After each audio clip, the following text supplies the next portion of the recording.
The book is really addressing two different kinds of questions.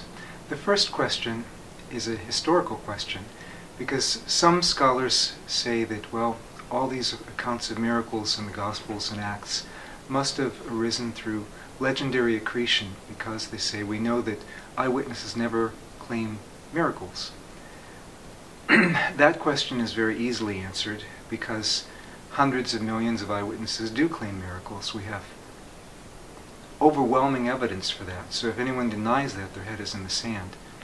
The other question is a bit more complicated, because it involves whether or not such acts, when they happen, are acts of God. Now, I believe that they're acts of God. I'm a Christian, but in my earlier days when I was an atheist, that would have been a very surprising notion to me. So people come with different presuppositions, and because of that, part of the book is just addressing whether these surprising healings and so on are acts of God, and I argue in the book that we have considerable evidence for such acts. Modern prejudice against miracles especially goes back to David Hume, who argued that there's really, well, he gave a couple arguments, but the substance of his second and major argument is that we know that miracles don't happen, and we can well assume that they didn't happen in the past, because we have no credible eyewitnesses who claim to have seen miracles.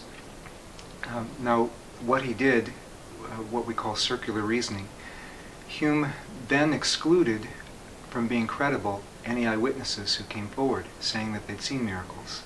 Now that's a circular argument. But Hume's argument, which is basically the foundation for, the philosophic foundation for denying the possibility of miracles today, is not just a circular argument, but it's an argument that Hume himself could not have gotten away with making it today. Hume said that nobody in the modern world, basically nobody in his cultural sphere, he excluded other cultural spheres from consideration, claimed to have experienced miracles.